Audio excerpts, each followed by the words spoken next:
Enrique was first identified as a child with special needs very early on.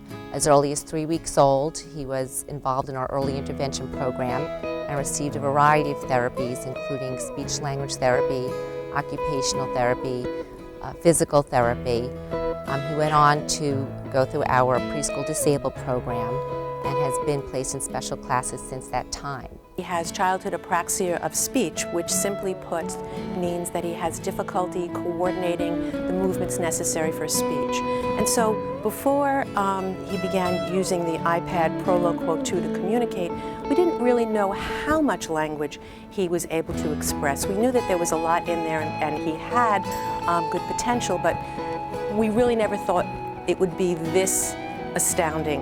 We were having challenges with Enrique because of the fact that he didn't speak, and his communication to us back and forth was pretty much going with some modified sign language and a couple of books that had pictures on them. We also had what is called the PEX system, which is a picture exchange system where he would give you the picture of what he wanted. And it's not very it's a little limiting, and it's not very motivating, because it's just a picture exchange. From that, we moved up to communication boards. We created many communication boards for him to be used during his day at home and in school. So maybe he had a communication board for mealtime, for morning meeting, for the weather, for how he felt.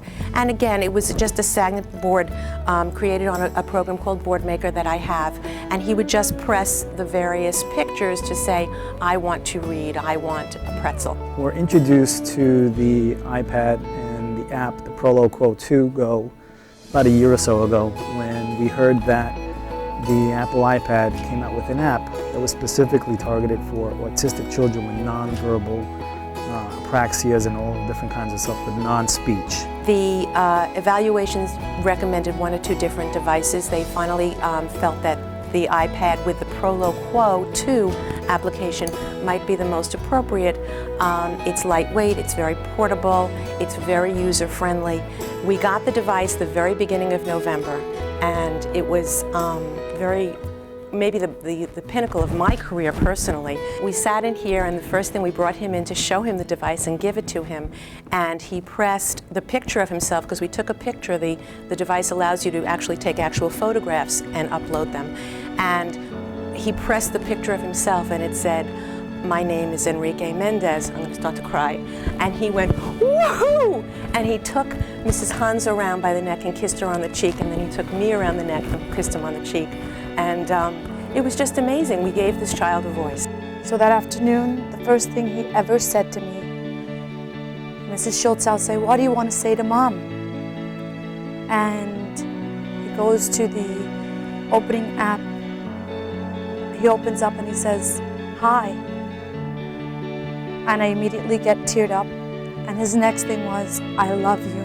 For 9.5 years, I've always wanted to hear my son say, "I love you." And he finally did. He goes into the 2nd grade class, and he's starting to use it in there.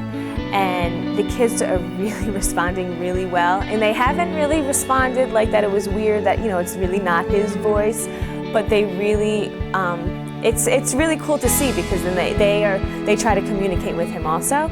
Oftentimes, when we work with a child who has a variety of special needs, early on in their program, we really work on trying to remediate some of those areas of weakness.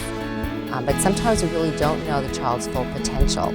And this experience with Enrique and the Prolo 2 has really been a great lesson to us, and really enabled us to really take his program to a new level, where Enrique is able to not just receive direct instruction, but interactive instruction, where he can respond to questions, where he can respond to the people around him in the school environment, where he can make his needs and ideas and feelings known.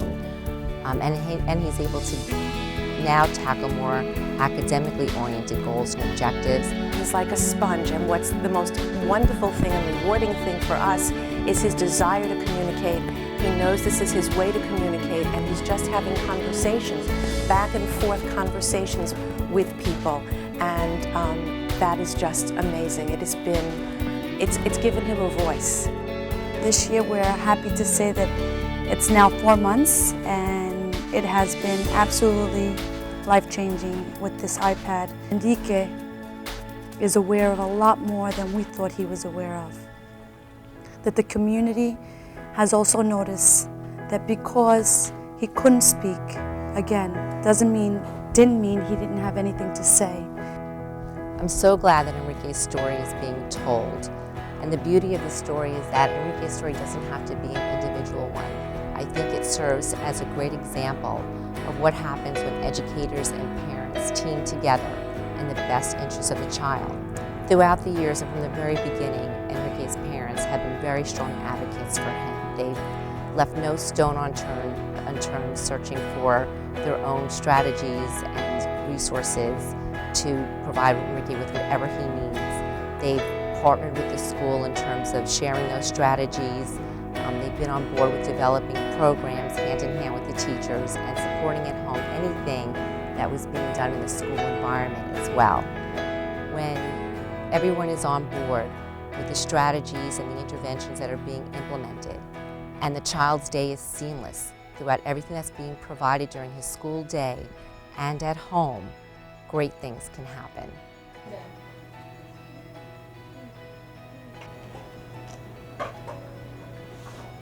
My name is Enrique. Good job.